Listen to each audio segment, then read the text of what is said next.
My name is Rich Schmidt. I'm here with Hilary Berg. It is May 11, 2017. We're at the Nicholson Library. And Hilary, we're going to start you off by asking you why wine? Well, my path to wine actually was not intentional. I actually, my introduction to wine was through my husband at the University of Kansas. He's about 7 years older, and we met there. He had already graduated, but I was in journalism school, and he and his family were moving out here from the Chicago area, buying property. I had just met him, and within 3 months of meeting him, he moved out here. So I followed him for a summer, thinking, I really like this guy. So I followed him and loved the Portland area. We had a great time. The vineyard was coming along. We planted it in the land at that point was coming along. It was in 98. They planted it in 99 and 2000. Now I'm jumping ahead. But anyway, so he introduced me to wine. I ended up obviously following him out here, and we got married in 2003. So he is my path to wine. I would not have dreamed of being in the wine industry. It was never part of my, goal or anything. Mm-hmm. But journalism has been something that's been a part of my life since high school. So anyway, so that was what I was focused on. But I came out here with him into wine country, and it's been great. So what were your initial feelings when your husband decided he was going to start this career in the wine industry? Well, I thought it was pretty cool, pretty exotic, being, from Kansas. I thought it was great, and we had made lots of friends at the very beginning, and it was beautiful land, and no complaints from me. As you started to consider working in the industry yourself, were there apprehensions there for you? Well, yeah, because I am from Kansas, and it's not as backwoods as people on the coast think it is. It's actually not at all. But how would somebody from Kansas know anything about wine or being a wine editor? And to be frank, I didn't know much when I started. I know how to put a publication together. Mm-hmm. I know how to research. I know how to interview people. I know how to graphic design. I did that for 6 years before this job. So I had all the tools, and the subject matter was just me, approaching it and trying to, learn as much as I could at the time. And frankly, you never stop learning about wine. Sure.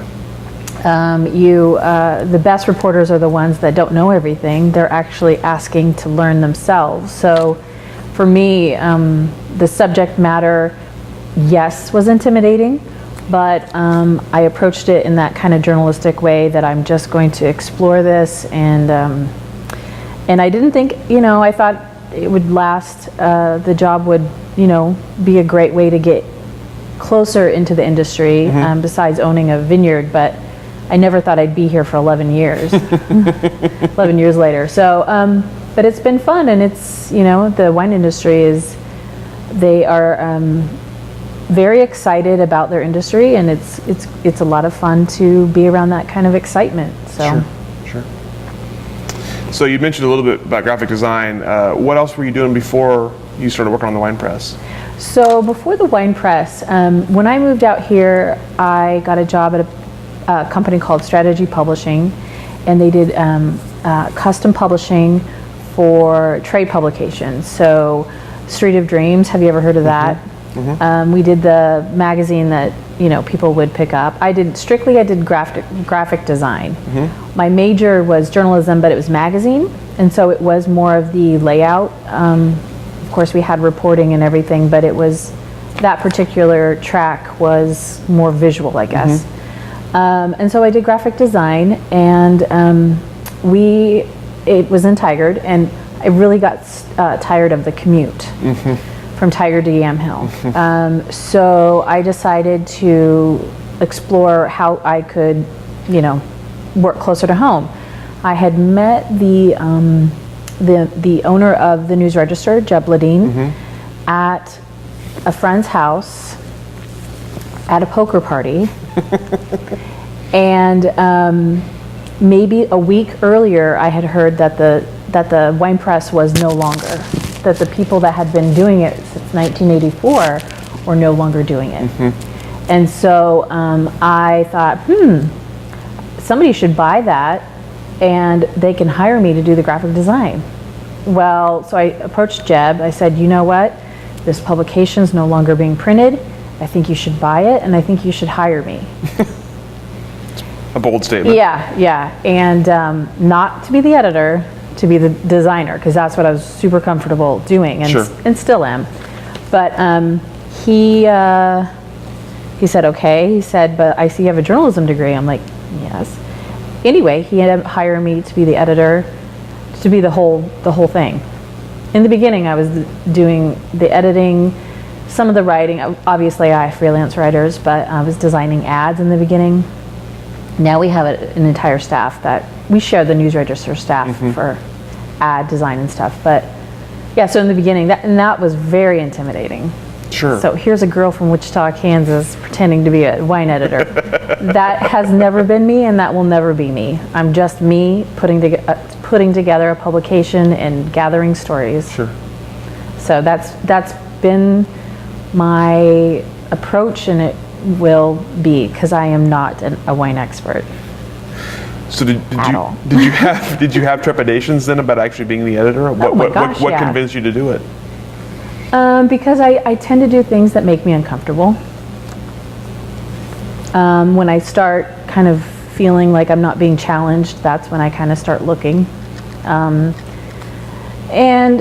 it just seemed, it was the only kind of opportunity I saw out here. I mean, there's not a lot of industry out here in my profession. Sure. So I kind of had to go digging a little bit, and I was pretty intimidated. I still am.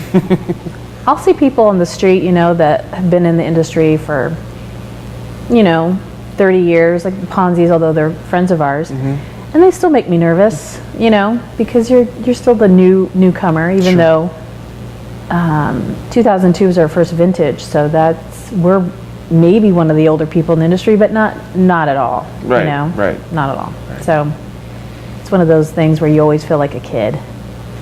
You never quite feel like you're at the grown-up table. I like that. It's good. So you're kind of thrown into this job that you're not really prepared for in terms of the industry knowledge. Yes. How did you go about learning Oregon wine then? Well, owning your own winery and listening to your husband, and participating in Crush and Harvest. I actually knew more than I thought I did. But the wine tasting, we have a Cellar Selects, used to be called Value Picks. That has been very helpful in my wine tasting. Gleaning information from the writers that I kind of gathered together, the people that are super passionate about wine. I love wine. Am I super passionate about it? I love wine. So you gather people around you that can really get the job done and are, again, passionate about it.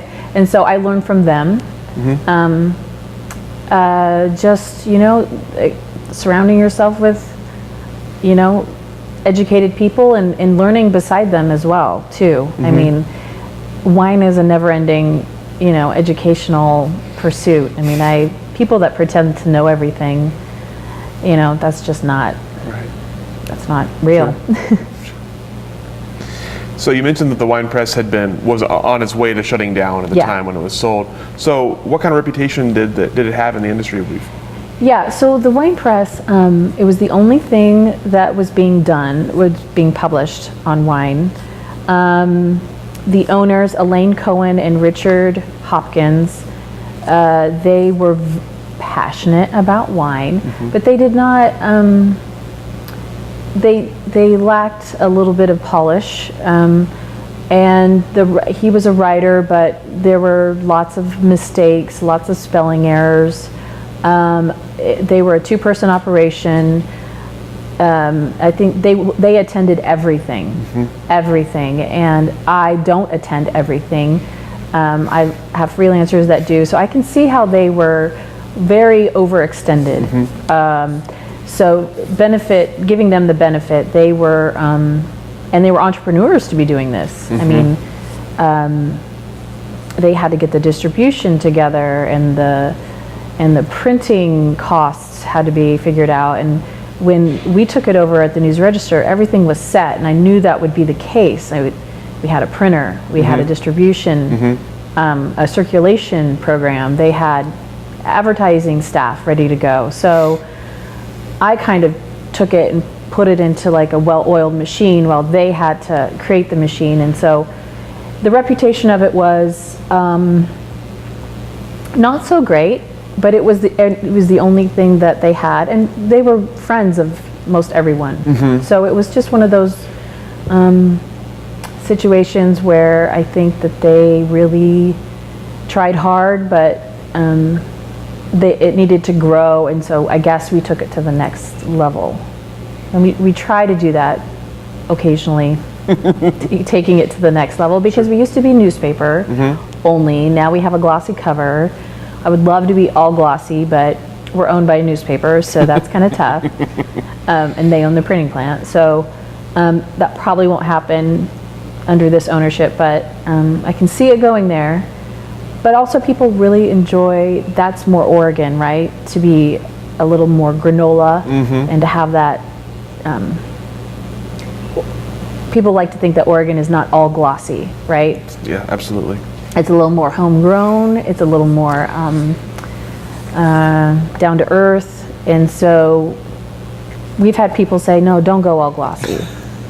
So anyway, we embrace it. I, as an editor and as a graphic designer, you work so hard on something, and sometimes the print doesn't reflect what looked so great on your screen, but it's all, it works out great, and I think that, people love the magazine, and at least we hope they do. So on that note, what do you think the reputation of it is today? I think it's pretty good. We hear that a lot, that people really enjoy the publication. They look for it every month. They'll tell people at tasting rooms that they said, I didn't know this, but I read this in the wine press, kind of like I listen to NPR every morning. I heard this on NPR this morning, that kind of thing. So that feels really good, that people are actually reading it and following it, and getting to know our writers, and just making it their go-to for Oregon wine. Sure. So you talked a little bit about this, but were there any notable challenges as you were sort of recreating the publication? That's a good question. Me. I was a challenge. You were a challenge. No, just figuring it out, and from my school days, I was magazine, so there's got to be departments, and there's got to be themes, and so I kind of reinvented what they had done a little bit, not reinvented, but tweaked it a lot to make it more like a magazine as opposed to like a newsletter. So that was kind of a challenge, but getting people to realize that we were worthy of the new ad rates. Sure. And it was a challenge to kind of put it out there and not and feel confident about it, just because it had such a kind of a poor reputation for at least the last 5 years under the original owners. But so every new project has its challenges, but I think we did it pretty smoothly. Yeah, looking back.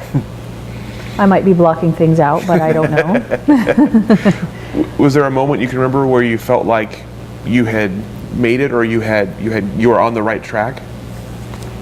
Probably when people started commenting that they enjoyed it, or I read your letter. Oh my gosh, because writing for me wasn't necessarily something I had done professionally. Actually, hadn't done anything professionally in that category. So for me to be writing again for the first time professionally, to hear that was great. That's when I knew that, okay, maybe I'm doing an okay job, and just the mentioning of it looks so much better, and that was a cool cover, and little kudos here and there goes a long way. Sure. So that, I guess, I don't know, have we made it yet? I can never say that, Yeah. but it feels like we're on a good path for sure. Good. Yeah. How would you describe the mission of Orca Wine Press, or the goal? I'm trying to think of our mission statement. I know we have one, but really the mission is to promote Oregon wine. So we don't, I'll get press releases about, Napa this or that, and of course we're not going to run that. This is about Oregon wine. And just my mission is also to not cover just the big guys, but to cover everybody in every part of the state. So that means Southern Oregon, who they often feel a little underrepresented. That's a big deal. Columbia Gorge. It's not all Willamette Valley. I try to do that in every issue, try to include something from different parts of the state. And it's not as challenging as it sounds, actually. There's a lot going on in Southern Oregon. Columbia Gorge is a little harder. That's a lot smaller, actually. And they're a little harder to rally sometimes, but Southern Oregon is very energetic down there. And the mission is to just give everybody a shout out and to, honestly take turns. We wrote about you. I know you got 95 points on your wine, but it's time to tell this guy's story over here who hasn't even submitted wines yet, but he's got a cool story to tell. That kind of thing, So when you hear complaints from the industry, is that the usual complaint, is you're not paying enough attention to me or my region? Or is there another complaint? I mean, that's pretty much it. Yeah. I'm trying to think of what they complain about. That would probably be in the advertising department, They weren't happy with their ad or something, but we really haven't had a whole lot of complaints other than, not really. Not that I can think of. There's the grammar Nazis that will, send you a 3-page letter on, one word that you misspelled or misused. But that, I find those hilarious. But yeah, no, people are pretty satisfied. That's good. So on as you go month to month basis, how do you think about designing? How does your design plan work? Well, I usually just, take the story, and the story tells me what should be on the page. So photos, I try to plan things out months in advance. The cover photo is always kind of at least 3 months in advance, working, what's that going to look like, working with the photographers for art direction, and just coming up with little concepts here and there. The design is just kind of, it's kind of set right now. We have there's a look to it right now, and I kind of retool that maybe every 3 years. I'll, like I said, I don't like feeling comfortable, so I'll be like, oh, I'm going to change it up. So right now I'm feeling good about the design, and it's solid. It's not a Portland Monthly where there's infographics here and there on every page. We don't have the staff for that. We don't have the manpower for that. Just a clean, readable copy with nice photos is pretty much all that our staff can handle. I know, I appreciate those magazines and I want to be like that, but that's just not even, it's not possible at this point, Sure. but I would love to get that to that level, but that's a lot of work. Those little infographics, or even these little sidebars that tell you, 5 great places, and then all that little information takes time to gather, and I'm the only editorial person in the office, so I've either got to rely on a freelancer to do something like that. So anyway, we work with what we have, and so I think people appreciate what we put out, and I think we haven't heard anything yet as far as them wanting us to be something else other than what we already are. Sure. How are your stories chosen? So basically, I have a lot of writers right now that are great at pitching me stories. So they'll, have gone to an event and said, "Oh my gosh, I met this person. He owns a vineyard. It's a cool story behind the vineyard. Can I do a story?" Absolutely, perfect. I'll fit it in. I mean, that's really how it happens. We have an editorial calendar where we every month. It's for advertising reasons so that they can sell it on that. July is our entertainment issue, so we'll kind of do some sort of a creative cover with a musician in the industry, or last year it was these pirates. Oh yeah, I remember the pirates. Yeah, that was a lot of fun, and then we'll have the summer entertainment schedule. So I choose stories based on the theme, definitely the cover, and then the rest of it kind of gets filled in, and the theme pops up maybe here and there in the other departments, but it's really what my writers are kind of eager to tell, are eager to cover, and I find that what they want to write about is interesting, to most everybody. So I kind of rely on my writers. I've been pretty spoiled with them pitching me stories. They are very eager to, have their own voice and bring up these topics, and maybe think of it in a trend way. What's the trend right now? So pet nat is kind of a popular trend. The sparkling wine. Okay. It's not traditional, but so I had 2 writers pitch me on that, and I'm like, oh, okay, this is kind of, they're trending right now, but so we'll go with that, and really it's whatever comes my way, and if it sounds interesting and it's not boring and it's not praising some winery for being, I don't know, it's real, it feels real to me, that these people are authentic, then I'm like, yeah, let's do it, So that's kind of how stories end up in there. And you have a mixture of staff writers and freelance writers, or is it all freelance? No, I'm the only person on the editorial side. Okay. It's myself, and then we have 2 salespeople. And so the rest of it is freelancers. Wow. And I write my letter, and I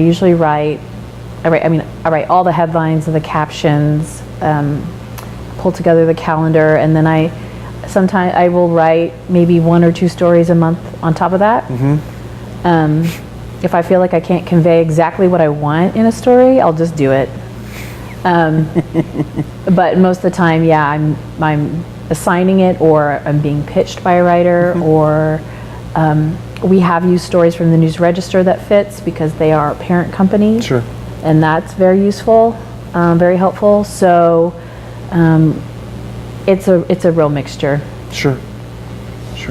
Impressive to be able to pull all that together every month. Yeah, you know what? I agree. I don't know how I do it. Sometimes I look back and I'm like, I sit at my desk and I got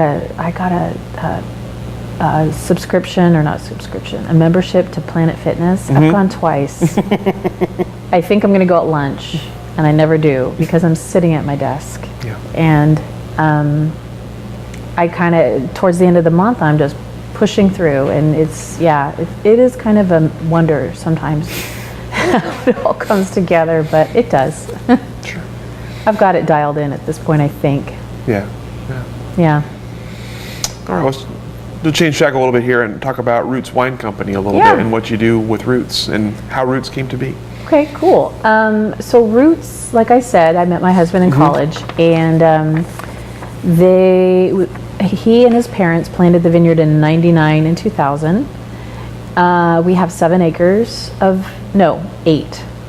We started off with 7. We just planted another acre. Pinot Noir and just a couple rows of Pinot Gris. All kinds of different clones. We are in the Yamhill Carlton AVA, across from Willie Kinsey Estate. We're on the same hillside as Penarash, Shea. There's this little ridge. Let's see, at the moment, we're about 5,000 cases. Most of that is in a label called Clay, Klee. My husband's really good at, not necessarily marketing, but business avenues. So it's a less expensive wine. It's a better price point for most distributors. So he's really good at blending too. So he just blends a Pinot and bottles it, and it just flies off the shelf. So we have that, and then we have Roots. The vineyard itself was actually named by my husband. He loved the name Roots, and I was like, that's pretty cool. A lot of people thought of the TV show, which is something I never watched as a kid, but so I didn't make that immediate connection, but some people do.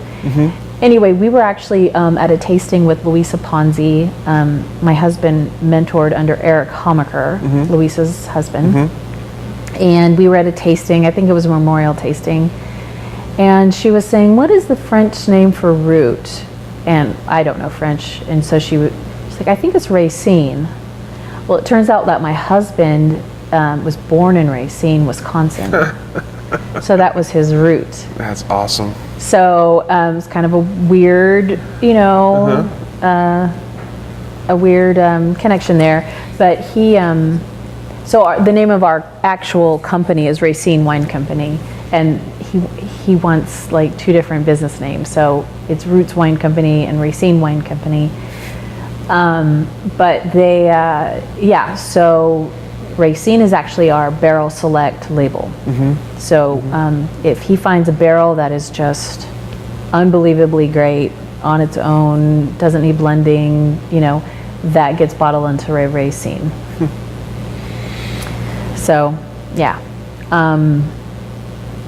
I know I'm missing information in there about our winery. We just built a winery. Okay. He learned to make wine. He learned to make wine at Schmidt, but also being a cellar rat. So he worked at Rex Hill when Lynn Penarash was there in '99. He worked with Eric Homaker, learned from him. He considers Eric his mentor, and where he learned everything. He worked at Laurel Ridge for 8 years, making our wine there and making their wine as well. When we left there, we decided we need to build a winery on our own property, just because, bouncing from wine, when you're in your own, when you don't have a facility, you end up kind of bouncing around a little bit, and we were done. So we decided we're going to invest in our own property and build a winery. But before that, we built a tasting room in our garage. We also said we need to get direct wine sales, so we did that. We don't have a garage yet, a replacement, but we're going to work on that soon. So things are really coming together. I mean, we have a wine club with like 70 members. Nice. We're slowly building that. We have a Pac-Man machine in our tasting room. Yeah. What more do you One need of those than that? vintage table ones from pizza places, and people enjoy that. We turn the volume down. Otherwise, it's a big problem. Probably a good idea. Yeah. But actually, it's great because if parents are there with kids, kids are welcome. Dogs are welcome. If kids are there, they're kind of entertained, and it keeps them there longer, and they're more apt to maybe buy something. Nice. We have a good thing going on up there, I think, right now. Yeah. We live right next to it. I have one son, Theo, who's 7, and he used to just, somebody would come up and he'd be all like, not shy, but now that we have strangers on our property every weekend, has become very shy. That's the only downside. He doesn't want to talk to strangers, and I get it. I mean, if we're strangers around my property, you know, at my house, I'd be like, I'm over this. But that's just the part of the small business owner. Yeah. You know, I think the Ponzi started in a garage, their garage. Yeah, I'm sure you have them on video. Oh yeah. Yeah. So maybe, you know, they can relate to that. You just do what you got to do. You have to open yourself up to everybody. Yeah, you kind of do. Yeah. And you know, there's not a lot of money to be made, actually. We're all nuts to be doing this, unless you're Willie Kenzie and can sell it to, you know, they put a lot of money in, and then they took excellent care of what they were doing, and then were able to sell it. I think that is awesome. I think that's the goal of a lot of people. I mean, the goal is to make wine and have a lifestyle, but in the end, you want to be able to sell your business. Yeah. But people aren't in it for the money. There's, you know, they're just not. Yeah. If they are, they're fooling themselves. So, yeah. So what role do you play with Roots? I design all the wine labels. I design the T-shirts and anything that, you know, needs designed. I did the website. I work on the wine club. My mother-in-law, Chris's dad, passed away in 2014, so she's been our tasting room manager, which gets her, you know, she likes that. So we're open Friday through Sunday, March to December, and so she's been doing that. I get pulled into the tasting room all the time. So does Chris, which is another thing Theo doesn't like. It takes mommy and daddy away from him. Sure. So I help out in the tasting room. You know, if something needs to be, if he needs help in the winery, I help. But I used to help more in the winery, but I don't.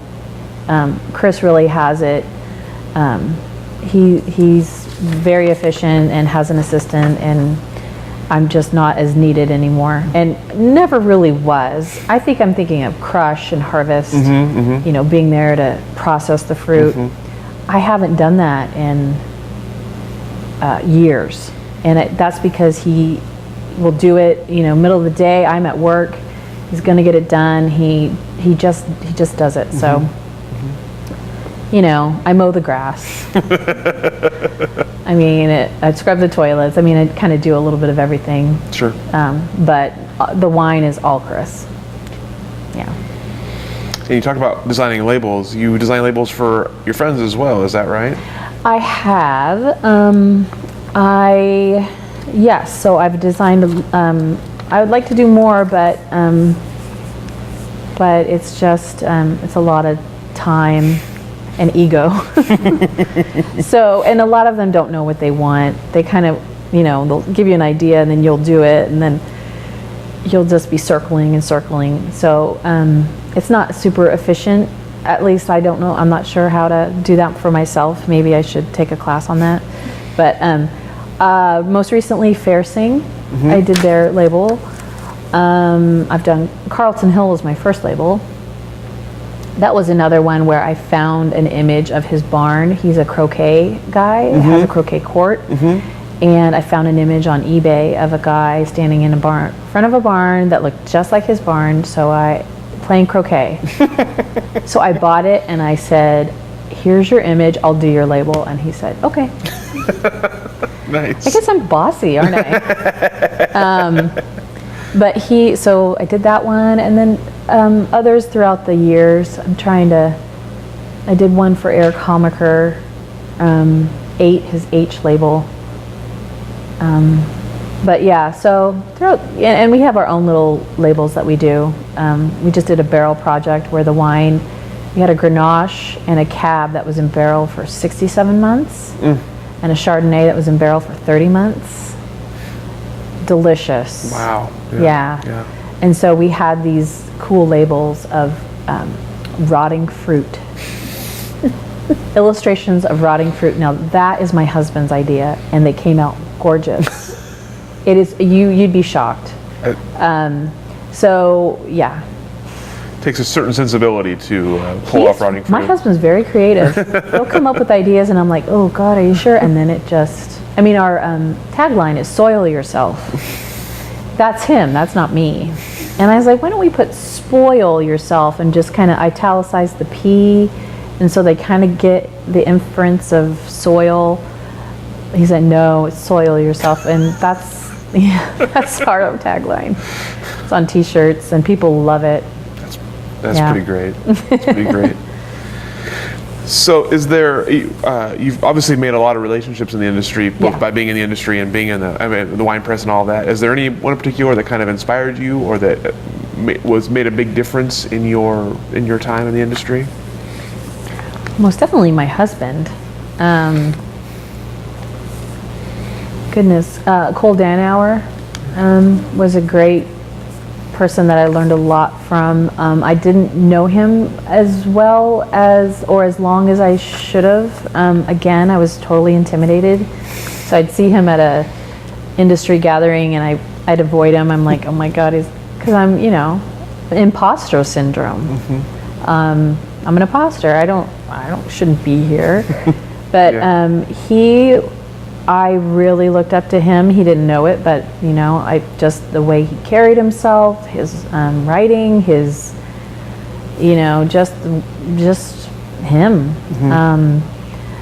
I'm not sure. That's a good question.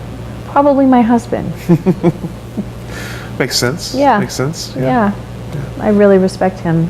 It takes a lot of work. When you were planting first, was there anybody who was like, hey, I'll help you make wine, or I'll help you learn how to do this, or were you kind of independent when it got started, or? No, so he was working, some of the early people that he worked with were Dean and Ann Fisher from Adia. He worked with, and they're still good friends of ours, Eric Homaker. The Apollonis have been really great. He made wine at their place for a couple years, but they're out in Banks, so it was kind of a haul. But they were formative, definitely. Chris himself, he's got a lot of different people that have, helped him, particularly learning sales or just different, different aspects, making sparkling, which he knows how to do, and we have sparkling wines. That's a hard one. I'm not sure. You don't always really stop to think about it. No, you don't. No, I mean, there's the obvious ones, but you're missing one in that kind of a question. An obvious one that you're missing, but it's kind of eluding you at the time. So, I'm not sure. So, jumping back to the wine press a little bit, obviously the industry has exploded in the last 15, 20 years, tripling in size and everything like that. What do you see the future of the wine press looking like? Are you going to expand? Are there going to be satellite offices, more staff? I've been approached that we should do a similar publication in the Russian River Valley, and one in Washington. They said we don't have anything like this. We don't have anything. I mean, there's SIP Northwest, but that's dedicated to Washington, Oregon, British Columbia. It's just a much broader scope. But Washington doesn't have a Washington wine publication. So people have approached me that they would, love to have that, but I'm not doing that. They're going to have to pay me a lot more money if I'm going to do something like that. But right now the newspaper industry is a little tough. To be honest, wine press is doing great, but and the newspaper is doing great, but expanding is kind of tough right now. I hope it goes glossy at some point, just because that's what I used to do for 6 years, was glossy publications, and but that probably isn't in the cards necessarily in the next. Probably not. I guess just the goal is to just get better and better writers, and Maybe an assistant for me. That would be nice.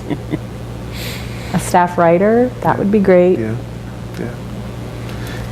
Have you ever felt any pressure to focus on Pinot or focus on the Valley or specialize in any way, or has your approach been big? Well, we have had, we've had ideas of like having these little mini publications inserted into the main one. Like, okay, we'll do like a Applegate Valley insert, but that requires a lot of work. Sure. And my plate's full, so we would love to do something like that, but the way it's structured right now, we're just understaffed. So, but no, I mean, I've been very adamant that we need to focus all over the state. So, Willamette Valley, they have, it seems like there's a Willamette Valley Living magazine or something. Something like that. Something like that. So, anybody, I guess, can come in and have a Willamette Valley wine magazine, but that's not our goal. That's not our mission, and I wouldn't want it either. I enjoy the variety that the state has. Yeah, I think it's better that way. Yeah. So, what about for the future of Roots Wine Company? Oh, well, I think we're really comfortable at 5,000 cases. Yeah. I think my husband, we can, our steel barn is our winery. I think we could get up to maybe 7,000, but with distributors and selling, selling is such a hard part of the industry. People want to make it, but then you have to sell it. And selling 5,000 cases is challenging enough. So realistically, I think we're right where we kind of want to be. Yeah, we're never going to be at 10,000, 20,000, Elk Cove or whatever. But they, when you've been doing it for 40 years, yeah, that should be your goal, is perhaps to do that. But that's never been in our vision at all. So I think we're pretty good. But we're good. People love our wine.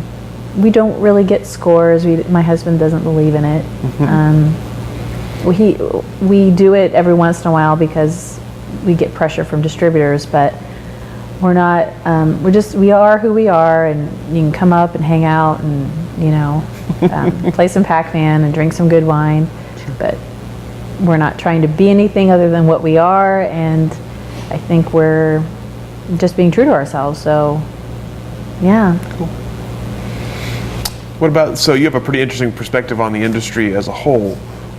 We ask this question of everyone, but you might have the most interesting perspective so far.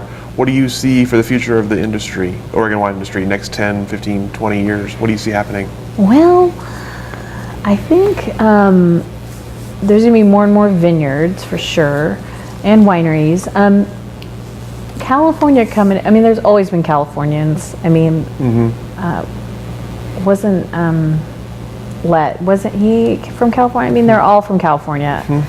So it's not California per se, but these big companies that are coming in, that makes me pause a little bit, just because they now own the vineyard across from us. Penarash is kind of behind us. Grand Moraine is at the end of our road. So we have 3 Jackson family entities in our very small neighborhood. So I hope that they don't just keep buying people up. That would really be a shame.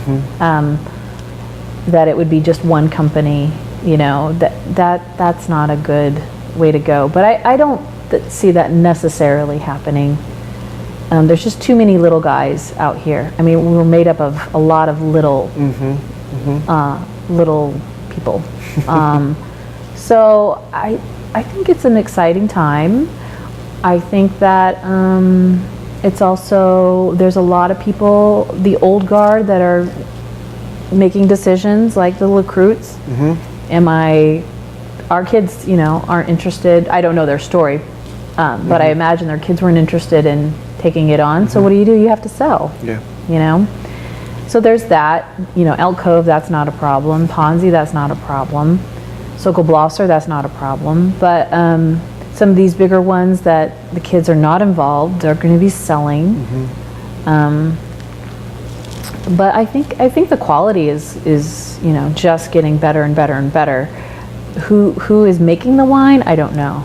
Is it going to be big companies? Is it going to be? I don't know. It's interesting. It's a very dynamic time right now. I mean, always someone selling. Beaufrere being, they just got a French buyer. The two are out. Roy and oh my gosh, the guy's name, Robert Parker. Not sure he's totally out, but Roy is. And I'm not a French speaker, and I don't even pretend to do the accent. So some winery in Paris, or is Paris based. Did you guys hear about this? I hadn't heard about Beaufrere. Oh, okay. It's in the wine press. Okay. This last wine press, but so there's a lot of French people coming over. Yes. So that makes it interesting for sure.